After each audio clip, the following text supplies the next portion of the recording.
प्यारे बच्चों, पढ़ाई ठीक ठाक चल रही होगी। आज मैं क्लास 10th का एक नया वीडियो जो सिमिलर ट्रायंगल पे बेस्ड है उसको लेके फिर हाजिर हूँ आपके सामने।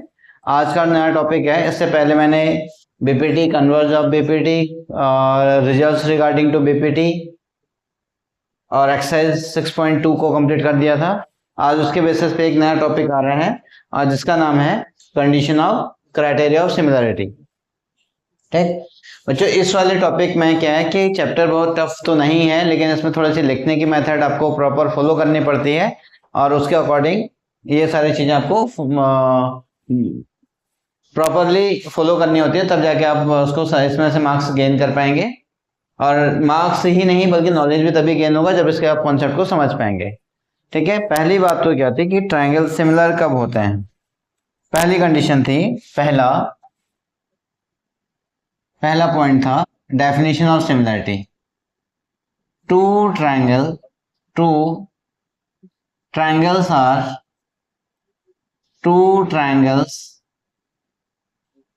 Are similar if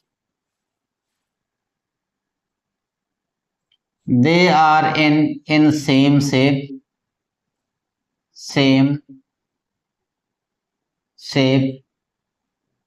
but not size। उनका शेप तो सेम होगा लेकिन साइज इसका सेम नहीं होगा, but not size. The two triangles are said to be similar if they have the same shape but not same size। उनका size same नहीं होगा। ठीक है, जस्ट लाइक दैट, मतलब they look like the same. जैसे मान के चलो एक ट्रायंगल आपके पास ये है, एक ट्रायंगल आपके पास ये है, ये आपके पास ऐसे आ गया, और दूसरा ट्रायंगल भी आपके पास ऐसा है, दूसरा ट्रायंगल भी ऐसी है दिखने में ये, और यहां से गया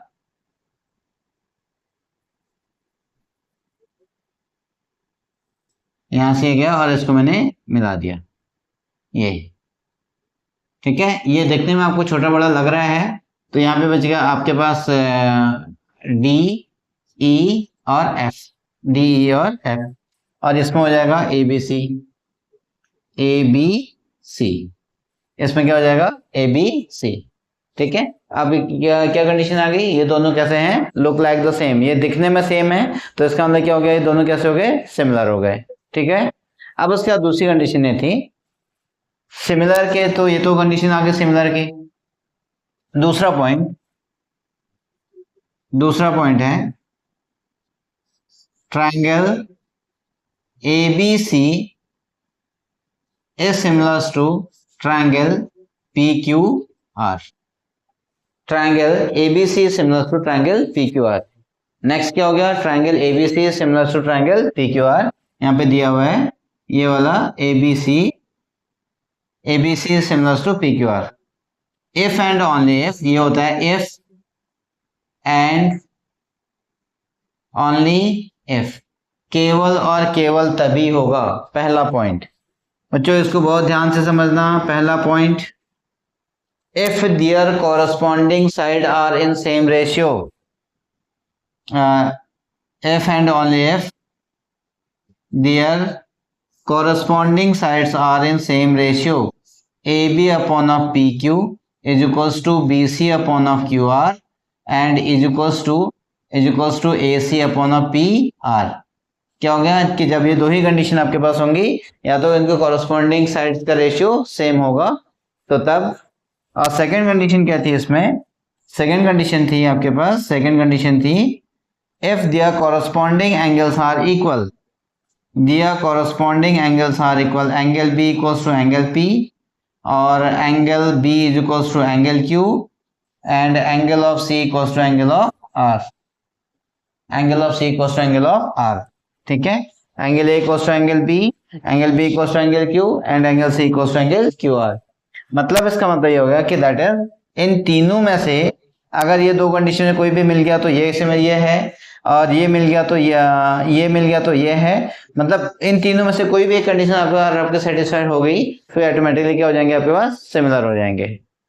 ठीक है, अब आपको यहीं पे बात करनी है हमें इसमें। तो सबसे पहले जो क्वेश्चन होगा, आई थिंक सो आपके एक्सरसाइज में भी है, कॉरस्पॉन्डिंग का कॉन्सेप्ट दिया होगा, तो आपको कॉरस्पॉन्डिंग निकालना होगा सबसे पहले।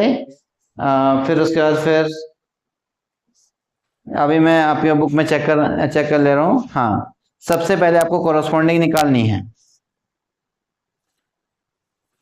हाँ, पहले एक्सरसाइज में भी आपका कॉरस्पॉन्डिंग ही निकालना है, तो सबसे पहले आपको कॉरस्पॉन्डिंग पता होना चाहिए। ठीक, अब तो यहाँ पे कंडीशन और क्राइटेरिया ये हो गई। अब इसमें थर्ड, आज का जो टॉपिक था उसी के बेस पे मैं चल रहा हूँ। थर्ड टॉपिक है हमारे पास, थर्ड टॉपिक है। अब इसमें क्या हो गया, थर्ड में कॉरस्पॉन्डिंग का मतलब होता है सेम ऑफ सेम। कॉरस्पॉन्डिंग का मतलब क्या होता है, same of same.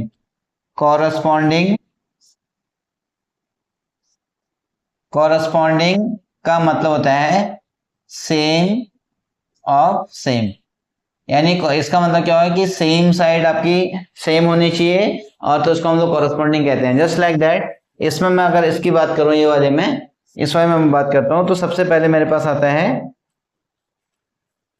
Side A B is corresponds to side P Q, एक तो ये हो गया। फिर B C is corresponds to E F, and then AC is corresponds to DF, और यहाँ पे हो गया एंगल पे A is corresponds to angle P, और angle B is corresponds to, ये corresponding का साइड है, angle Q, and angle C is corresponds to angle of R। ये आपके पास इसमें आ गया, ये आपके इसके corresponding थे। ठीक है, अब मैंने आपसे ये कह दिया कि इन तीनों कंडीशन में कोई भी अगर आपको ऐसा मिल जाएगा, तो आप ये मान के चल सकते हैं कि हमारे पास सिमिलरिटी आ जाती है। अब इसको हम चेक, हाँ, तो प्यारे बच्चों, यहाँ पे था ये कॉरस्पॉन्डिंग का मतलब क्या था, सेम ऑफ सेम। इसका दोनों साइड क्या हो गया आपके पास, सेम होगा, तो दैट इज नोन एज तो सेम ऑफ सेम। ओके, अब इसमें हम चलते हैं कि ट्रायंगल की जो कंडीशन थी, क्राइटेरिया ऑफ सिमिलरिटी, कितनी क्राइटेरिया है। जो अब जो नया है, जो मेन हेडिंग है, वो है criteria of similarity.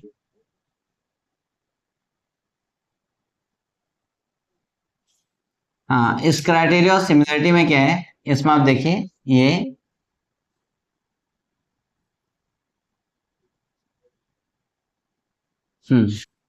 Criteria of similarity, सबसे पहले आप इसमें सिर्फ इतना ध्यान रखना, आपके पास 5 क्राइटेरिया है।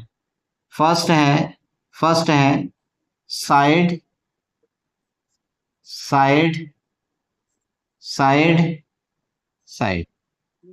पहली क्राइटेरिया का क्या नाम है, साइड। ठीक है, इसको हम यहां पर रिप्रेजेंट करते हैं साइड में, इसको लिखते हैं एस और एस।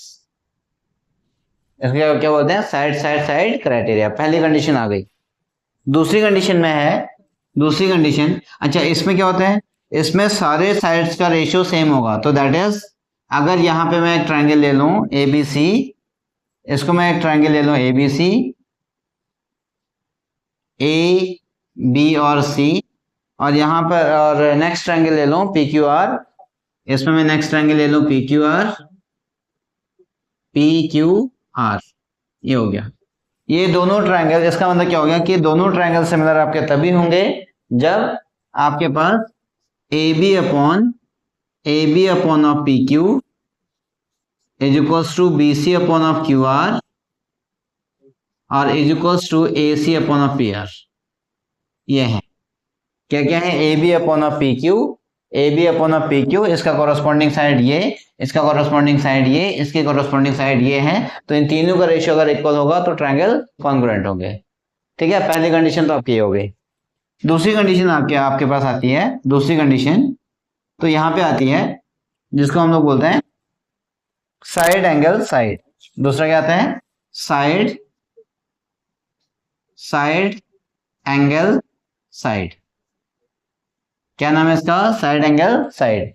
तो इसमें भी हम इसको रिप्रेजेंट करेंगे, तो ये हो जाएगा SAS कॉन्ग्रुएंस। क्या हो गया, SAS। कौन सी क्राइटेरिया होगी ये, SAS, साइड एंगल साइड। अगर देखो अब ऑर्डर भी आपको ध्यान रखना है, यहाँ इसका मतलब यहाँ पे अगर हमारे पास दो ट्रायंगल हैं, एक ट्रायंगल ये है और दूसरा ट्रायंगल हमने इसी को बना दिया, ये दूसरा ट्रायंगल बना ये वाला, ये, और इसमें से नाम लिख दिया पी क्यू आर। मैं सभी में पी क्यू आर का ले रहा हूँ एग्जाम्पल ताकि आपको अच्छे से समझ में आए। और इसका नाम मैंने ले लिया ए बी और सी, ये तीन कंडीशन हो गई, A B C and P Q R. अब इसमें क्या हो गया कि ये दोनों ट्रायंगल अगर सिमिलर हैं तो इसका मतलब ए बी, इसमें आप थोड़ा सा ध्यान दें, ए बी, इसको मैं इसमें ऐसे कर दे रहा हूं, A B upon of P Q equals to, A B upon of P Q equals to P Q upon of P Q, नहीं, A B upon of P Q और A C upon of P R. ये कितना हो जाएगा, A C upon of P R. क्या हो गया यहाँ पे, A C upon of P R. ये क्या कंडीशन हो गया आपके पास, A C upon of P R, ये हो गया। एक तो A B upon of P Q is equals to A C upon of P R, अगर ये है। और ध्यान रखें कि इन दोनों साइड का एंगल इक्वल होना चाहिए, इन दोनों साइड के बीच का एंगल ही इक्वल होना चाहिए, तब जाके आपके क्या बनेगा, साइड एंगल साइड क्राइटेरिया बन पाएगी। कौन कौन सी साइड एंगल साइड क्राइटेरिया बन पाएगी, कब बन पाएगी साइड एंगल साइड क्राइटेरिया, जब आपके पास दो साइड्स, यहाँ पे देखिए ए बी और पी क्यू, ए बी और पी क्यू दोनों इक्वल हैं, और ए सी और पी आर इक्वल हैं, और उसके बाद इन दोनों के बीच का एंगल इक्वल हो गया। अगर बाय द वे किसी तरीके से ए बी और पी क्यू और बी सी और क्यू आर इक्वल होता है तो इसका मतलब एंगल बी और एंगल क्यू दोनों इक्वल हो जाएंगे। अगर बाय द वे आपके पास ए सी और सी भी इक्वल होता है तो यहाँ पर पी आर और आर क्यू का रेशियो इक्वल होता है, तो angle C equals to angle R को होना पड़ेगा, तभी ये क्राइटेरिया आपकी पॉसिबल हो पाएगी। तब हम क्या लगा देंगे यहाँ पे, साइड एंगल साइड क्राइटेरिया, ठीक है। अब उसके बाद थर्ड जो क्राइटेरिया आती है, थर्ड क्राइटेरिया जो आती है, हाँ थर्ड क्राइटेरिया, इसमें से आपके पास RHS क्राइटेरिया, राइट एंगल, इसमें है राइट एंगल, इस क्राइटेरिया का नाम है राइट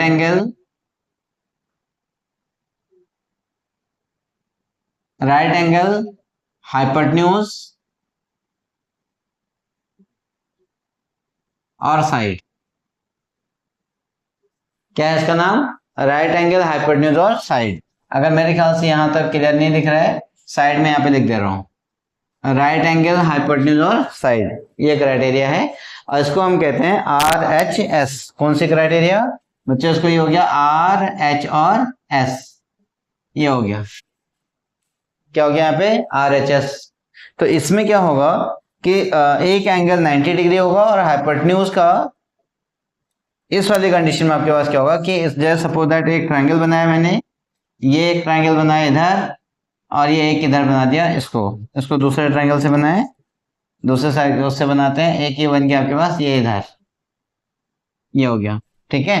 इसमें मैं पी क्यू आर लिखूं, पी क्यू आर लिख दे रहा हूं, और यहां पर ये आपका 90 डिग्री होगा, और इसमें, अरे यार चलो इसको ए बी सी, इसको कर देता पी क्यू और आर, ये 90 डिग्री हो गया, और यहां से मैं ए बी सी लिख दे रहा हूं, उसको ए बी और सी, ए बी और सी, ठीक।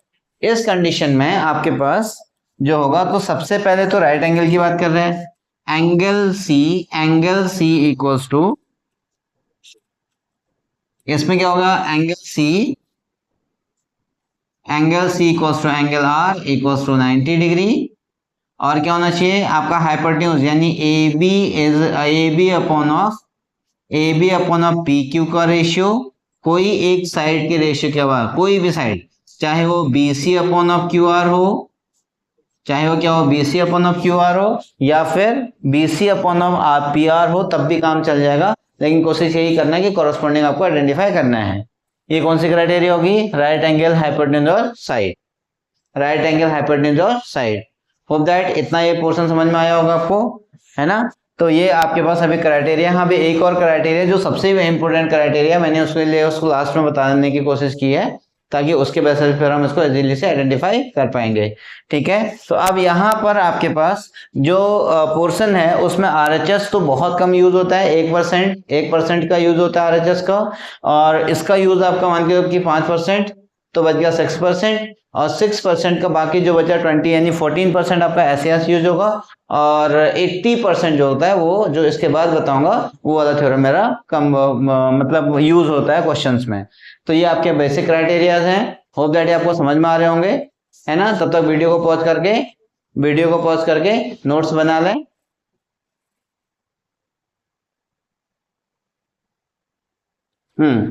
अब इसके बाद मैं नेक्स्ट क्राइटेरिया की तरफ मूव कर रहा हूं। जो fourth and most important criteria है वो है एंगल क्राइटेरिया, एंगल सिमिलरिटी, और या फिर क्राइटेरिया कह सकते हैं। और जो फोर्थ वन है आपके पास बहुत ज्यादा इंपॉर्टेंट है, फोर्थ वन क्राइटेरिया है आपके पास। फोर्थ वन क्राइटेरिया क्या है, इसको हम लोग बोलते हैं एंगल, यानी ये मैं पूरा इसको उसी से लिख रहा हूं क्योंकि बहुत इंपॉर्टेंट है। एंगल और एंगल, वैसे इसको हम सिमिलरिटी भी कह सकते थे, और सिमिलरिटी कहेंगे तो ज्यादा बेटर होगा। ये बच गया आपके पास एंगल, यानी एंगल और एंगल। ठीक है, अगर किसी भी दो ट्रायंगल के तीनों एंगल इक्वल है, जैसे सपोज दैट यहाँ पे हो गया एक एंगल, तो ये बचा आपके पास एक ट्रायंगल, ये हो गया, इसका नाम हमने दे दिया ABC, इसका नाम क्या दे दिया है ABC। होप दैट ये विजिबल तो हो ही रहा होगा। और दूसरा है, इसको दूसरा ट्रायंगल ले लिया मैंने PQR, ये, और यहां से इधर, और इसको इधर डाल दिया, तो ये बच गया PQ और R। अगर किसी भी तरीके से इनके कॉरस्पॉन्डिंग एंगल से इक्वल हो जाते हैं, मतलब कॉरस्पॉन्डिंग कौन कौन सा, angle A is equal to angle B, फिर angle P, angle B is equal to angle of Q, and angle of C equal to angle of R। अगर ये तीनों इक्वल हो जाते हैं तो आप मान के चलिए कि by angle criteria triangle ABC is congruent similar to triangle PQR, ये आपका होगा ही होगा। ठीक है, ये होगा ही होगा, तो इसलिए ये प्रॉपर्टी आपके बहुत ज्यादा इंपॉर्टेंट है। इसी का एक नेक्स्ट पार्ट जो बनता है हमारे पास, जिसको हम लोग कोरोलरी बोलते हैं, ये बहुत ज्यादा यूज होता है अभी, कोरोलरी। तो इसका मतलब क्या हो गया, बच्चों, इसका मतलब हो गया कि ये ऊपर वाले थ्योरम का एक पार्ट होता है। ये क्या होता है, ऊपर वाले थ्योरम का एक पार्ट होता है। इसको हम लोग बोलते हैं एंगल क्राइटेरिया। क्या होता है ये,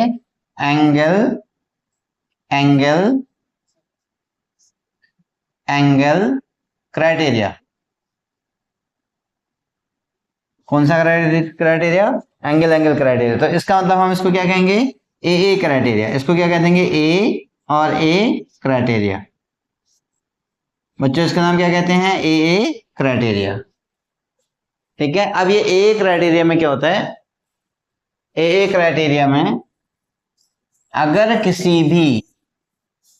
किसी भी दो ट्रायंगल के दो एंगल्स इक्वल हो जाते हैं तो तीसरा एंगल हमें खोजने की जरूरत ही नहीं है। दैट इज, इसका एंगल क्राइटेरिया का कॉन्सेप्ट क्या होगा, ट्रायंगल ABC, पहले मैं यहाँ पे PQR ले लूं, इसमें मैंने ट्रायंगल ABC ले लिया, ट्रायंगल क्या लिया, AB और C ले लिया, और दूसरा ट्रायंगल इसमें मैंने लिया है PQR, ये दूसरा ट्रायंगल हो गया मेरे पास PQR, ये हो गया PQR। अब आप इसमें देखिए, अगर मैंने कह दिया कि angle A equals to angle P, angle Q is equals to angle of R, angle B equals to angle A equals to angle of Q, angle A P के इक्वल हो गया, एंगल बी आर के इक्वल Q के इक्वल हो गया, तो इसका मतलब हमारे पास ए क्राइटेरिया लग जाएगी। कौन सी लगेगी? ए क्राइटेरिया। अब क्यों लगेगी बात ये आती है कि अगर देखो तीनों एंगल्स का सम 180 डिग्री होता है। अगर मैं y, क्वेश्चन आता है क्यों, क्वेश्चन आता है इसमें y, इसका मैं रिजल्ट लिख देता हूं आपको, यहाँ पे बच गया y, है ना, क्वेश्चन मार्क। क्योंकि देखो angle A plus angle of B equals to angle plus angle C equals to 180 degree, ये हो गया, है ना। अब angle of C equals to कितना हो गया? 180 minus of angle of A plus of angle of B, ये हो गया। अच्छा, अब इसमें मैं ये रखूं तो 180 माइनस एंगल ऑफ ए की वैल्यू मैं रख दूं यहाँ पर, एंगल ऑफ पी इसकी वैल्यू रख दूं एंगल ऑफ क्यू, ठीक हो गया। तो कितना हो गया? 180 माइनस, देखो 180 minus angle of P and Q, क्या मिल गया हमारे पास? Angle of are. तो इसका मतलब तीसरा एंगल तो ऑटोमेटिकली इक्वल हो ही जाएगा, इसलिए हमें तीसरे एंगल को निकालने की जरूरत नहीं होती है। और इस थ्योरम पर आप 80% काम कर रहे हैं, इस कोरोलरी पे आप कितना कर रहे हैं? 80% काम कर रहे हैं। कहीं भी अगर आपको ट्रायंगल सिमिलर प्रूफ करना है तो सबसे पहला टारगेट आपको एंगल क्राइटेरिया निकालना है। क्लियर? आई बात समझ में? अगर आपको किसी भी तरीके से दो एंगल को इक्वल प्रूफ करना है तो आपको क्या निकालना होगा? एंगल क्राइटेरिया निकालना ही है पहले। चलो, अब इसके लिए हम क्या क्या यूज करेंगे, कि हम कैसे पता चलेगा कि दो एंगल इक्वल है। इसमें आपको कुछ ट्रिक्स होती हैं, वो मैं आपको ट्रिक दे रहा हूं यहाँ पे। ये आपके पास जो ट्रिक होगी, ये ट्रिक है, ठीक। इसमें आपको सबसे पहले आपको पूरे डायग्राम में सर्च करना है,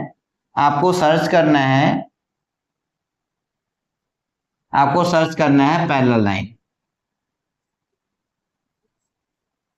क्या सर्च करना है आपको? Parallel line. पूरे डायग्राम में अगर कहीं पैरेलल लाइन दिख जाए, कहीं पे भी पैरेलल लाइन दिख जाए, तो आप मान के चलो एंगल क्राइटेरिया लग सकता है। क्यों? पैरेलल लाइन की क्या क्या कंडीशंस होती हैं? इसकी पहली कंडीशन आपके पास आती है, पैरेलल लाइन की कंडीशन अगर ये बन जाता है हमारे पास, पैरेलल लाइन अगर मिल जाती है, तो पैरेलल लाइन मिलने के बाद सबसे पहले हमें कॉरस्पॉन्डिंग एंगल्स मिलते हैं। कौन से मिलते हैं? कॉरस्पॉन्डिंग एंगल्स मिल जाते हैं। कौन सा एंगल मिलते हैं बच्चों? कॉरस्पॉन्डिंग एंगल्स, ठीक है। कॉरस्पॉन्डिंग एंगल्स ये मिल जाते हैं, ये दे आर इन इक्वल, ये भी क्या होता है? They are in equal. दूसरा कॉन्सेप्ट हमें देखना होता है, ये इसी में से फिर अल्टरनेट इंटीरियर एंगल भी इक्वल मिलते हैं, अल्टरनेट इंटीरियर एंगल भी इक्वल मिलेंगे। क्या मिलेंगे हमें? अल्टरनेट इंटीरियर एंगल भी क्या मिल जाएंगे? इक्वल मिल जाएंगे। और तीसरी जो कंडीशन मिलती है वो हमारे पास कोई इंटीरियर एंगल का सम 180 डिग्री होता है, वो नहीं मिलता, तो इसलिए हमें दो कंडीशन ये देखनी पड़ती है। और तीसरा हमें कंडीशन देखनी पड़ती है vertical angle, vertically opposite angle, ये आपको पास अपोजिट एंगल्स, ये कंडीशन आपको मिलनी ही मिलनी है, आप ध्यान रखिएगा। ठीक हो गया? अच्छा, इसके लिए जो चौथी कंडीशन के लिए जो हम मूव करते हैं, वो मूव करते हैं आइसोसेलेस ट्रायंगल की तरफ। क्या ये आइसोसेलेस ट्रायंगल तो नहीं है? आइसोसेलेस ट्रायंगल की तरफ मूव करेंगे। किसकी तरफ मूव करेंगे बच्चों? आइसोसेलेस ट्रायंगल की तरफ। मतलब ये आइसोसेलेस ट्रायंगल में भी हमें दो एंगल इक्वल मिलते हैं। तो अब सबसे पहली कंडीशन आपको क्या करना है, अगर आपको ट्रायंगल सिमिलर बताना है तो सबसे आपका टारगेट क्या होना चाहिए कि भैया हमें कहीं से दो एंगल इक्वल मिल रहे हैं कि नहीं मिल रहे हैं। अगर मिल रहे हैं तो कहाँ मिल रहे हैं, कैसे मिल रहे हैं। तो सबसे पहली बात तो वो है, उसके लिए आपको दो एंगल्स को सेटिस्फाई करने के लिए आपको क्या जाना है? Corresponding angle. अब आप कहेंगे सर कॉरस्पॉन्डिंग एंगल क्या होते हैं, सर वो भी बता दें। तो ठीक है, कॉरस्पॉन्डिंग एंगल ये होता है आपके पास, ये दो पैरेलल लाइन है, ये दो पैरेलल लाइन है, और इसमें से एक आपके आगे ट्रांसवर्स लाइन, एक ऐसे आगे आपके पास ट्रांसवर्स लाइन, ये ऐसे आ गई, ये कौन सी लाइन होगी? Transverse line. ठीक है, अब इसमें कौन कौन सा एंगल, देखो ये एंगल और ये एंगल इक्वल होगा। मैं यहाँ पे 1 2 3 4 कर रहा हूँ, एंगल 1 और एंगल 2 इक्वल होगा। ठीक है, फिर दूसरा एंगल 1 और एंगल 2 इक्वल हो गया। फिर क्या होगा कि एंगल ऑफ 3 और एंगल ऑफ 4 भी इक्वल हो गया। एंगल ऑफ 3 और एंगल ऑफ 4 भी इक्वल हो गया। कौन कौन सा? एंगल 1 और एंगल 2 दोनों इक्वल, एंगल 3 और एंगल 4 इक्वल। फिर अगर मैं इसकी बात करूं तो एंगल यहां से ये बचेगा एंगल 5 और एंगल 6 भी इक्वल होगा। एंगल 5 और एंगल 6 भी क्या होगा, इक्वल होगा। और यहाँ पर एंगल 7 और एंगल 8, एंगल ऑफ 7 और एंगल ऑफ 8 भी इक्वल होंगे। तो जो मैंने सेम सेम लिखा है, सेम कलर से लिखा है, वो सारे सारे क्या हैं, इक्वल है। ये कौन सा एंगल है, कोरस्पॉन्डिंग एंगल, ठीक है। अच्छा, अब बात आती है अल्टरनेट इंटीरियर एंगल क्या होते हैं सर। तो अल्टरनेट इंटीरियर एंगल के लिए हमें क्या करना होता है कि एक तो इधर हो गया और एक इधर हो गया। तो ये कंडीशन आ गया, सॉरी, यहाँ पे आ गया आपके पास ट्रांसवर्स लाइन। ये कौन सी लाइन आ गई, ट्रांसवर्स लाइन। इसमें से एक ट्रांसवर्स लाइन हमने डाल दी, इसमें से ट्रांसवर्स लाइन डाल दी, ये ट्रांसवर्स लाइन है। अब आप इसमें देखें कौन कौन सा हो सकता है अल्टरनेट इंटीरियर एंगल, जिसमें सेम कलर से लिखूंगा वो अल्टरनेट होंगे। एक तो ये आपके पास ये 1 हो गया और ये 2 हो गया, ये भी आपके पास इक्वल हो जाएंगे। और दूसरी कंडीशन में कौन कौन सा इक्वल हो सकता है, ये आपका 3 है, या ब्लैक वाला जो 3 मैं ब्लैक से लिख रहा हूँ और ये वाला ब्लैक से 3, ये एंगल और ये एंगल आपके इक्वल होंगे। ये कैसे हो गए, को इंटीरियर एंगल, ठीक है। अच्छा, अब आपके पास आता है vertically opposite angle. Vertically opposite angles की अगर हम बात करें तो यहाँ से दो इंटरसेक्टिंग लाइंस आते हैं। जैसे ये वाला हो गया, एक लाइन ये हो गई और एक लाइन सेगमेंट आपके पास ये आ गई, ये आ गई।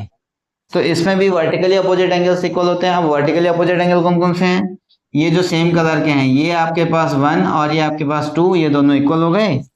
और उसके बाद यहाँ पे जो एंगल ऑफ 3 है, एंगल ऑफ 3 है, और ये एंगल ऑफ 4 है, ये भी आपके क्या हो गए, दोनों इक्वल हो गए, ठीक है। ये था वर्टिकली अपोजिट एंगल का, ठीक। अब अगर किसी के दिमाग में चल रहा सर सिमिलैरिटी और कॉन्ग्रुएंसी में क्या डिफरेंस होता है, उसमें बहुत बड़ा डिफरेंस तो नहीं है। कॉन्ग्रुएंसी में क्या होती है, congruency is the special case of the similarity. Congruency क्या है, सिमिलरिटी का एक स्पेशल केस है, एक पर्टिकुलर केस है। वो कब, जब उसके साइड्स इक्वल हो जाती हैं, यहाँ रेशियो इक्वल होता है, वहां पे साइड्स का रेशियो इक्वल हो जाता है तो कॉन्ग्रुएंट बन जाते हैं। बस इतना ही कॉन्सेप्ट था उसका, और बाकी कुछ नहीं है। हाँ, उसमें 5 कंडीशंस होती थी, उसमें से जिसमें से 2 एंगल सेम होंगे तो उन एंगल वाले प्रॉपर्टी को निकाल देना है। अभी हमारे पास कितनी क्राइटेरिया हो गई, हमारे पास हो गई एक, पहले मैंने साइड साइड साइड बताई थी, फिर साइड एंगल साइड बताई थी, फिर आरएचएस बताई थी, फिर एंगल एंगल एंगल बता दी थी। और उसमें क्या, एंगल एंगल साइड, कौन कौन से, angle angle angle, sorry angle angle side का कॉन्सेप्ट भी हट गया, और एंगल साइड एंगल का कॉन्सेप्ट भी हट गया, क्योंकि 2 एंगल मिल चुके हैं। तो ये आपको एमसीक्यू में पूछा जा सकता है, इसलिए आज की वीडियो में सिर्फ इतना ही। कल फिर मैं इसके एक्सरसाइज पे लेके चलूंगा आपको, और नेक्स्ट वीडियो में। और तब तक पढ़ाई करते रहें। और ये बोर्ड के लिए बहुत अच्छी प्रिपरेशन के वीडियोस बन रही हैं, पूरी एनसीईआरटी का सॉल्यूशन है। जहाँ पे भी आपको समझ में नहीं आता है, प्लीज आप मुझे कॉन्सेप्ट में कमेंट बॉक्स में डाल दें, ताकि मैं नेक्स्ट वीडियो में उसको क्लियर कर दूँ।